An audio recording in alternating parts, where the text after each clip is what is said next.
14ஆம் நூற்றாண்டிலிருந்து சுல்தான்கள், விஜயநகரர்கள் மற்றும் நாயக்கர்களின் தொடர்ந்து நடைபெறும் படையெடுப்புகள் காரணமாக பாண்டியர்கள் தங்கள் பாரம்பரியமான தலைநகரான மதுரையை இழந்தனர்.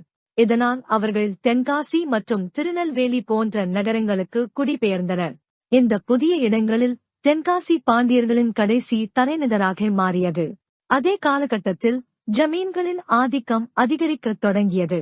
அவர்கள் விஜயநகர அரசர்களின் பெயர்களையும் நாயக்கர்களின் அதிகாரத்தையும் பயன்படுத்தி சுற்றியுள்ள கிராமங்களில் கடுமையான வரி வசூலுக்கு முன்னிலை பெற்றனர்.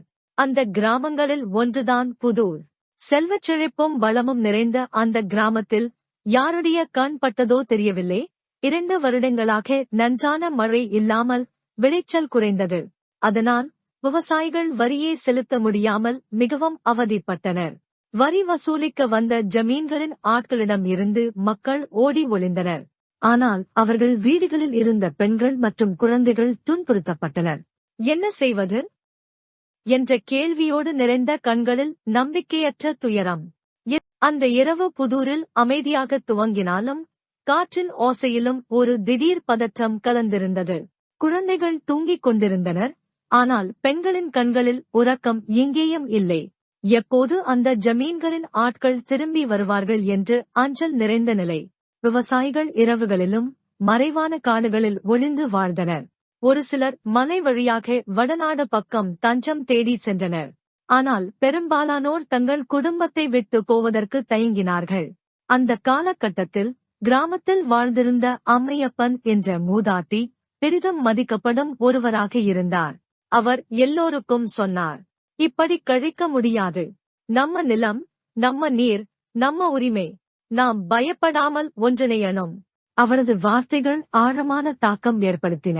சின்ன குழுவாக கூடி வந்த விவசாயிகள், பெண்கள், இளைஞர்கள் யாரும் ஆயுதம் ஏந்தவில்லை. ஆனால் அவர்களுக்கு இருந்தது ஒன்றே ஒன்று, ஒற்றுமை. அடுத்த வாரம் ஜமீன்கள் மீண்டும் வருகை தந்தனர். ஆனால் இப்போது அவர்கள் நிலத்தில் கிடந்த பசுமையான புல்வெளியில் பெண்கள் பிள்ளைகளுடன் நின்று அவர்களது நிலம், வாழ்வாதாரம், மரபுகள் குறித்து உரையாடத் தொடங்கினர். அழுகையோ கோபமோ இல்லாது, ஆனால் உறுதியும் தைரியமும் இருந்தது. ஜமீன்களின் ஆட்கள் முதலிலே நகைச்சுவையாக எடுத்துக்கொண்டனர். ஆனால் பிறகு அவர்கள் எண்ணியதில்லாததை எதிர்கொண்டனர். வலிமையான எதிர்ப்பு இல்லாமல் கூட மக்கள் குழுமமாக நின்றால் என்ன செய்ய முடியுமென தெரியாமல் போனது. அந்த நாள் புதூரில் ஒரு திருப்புமுனை.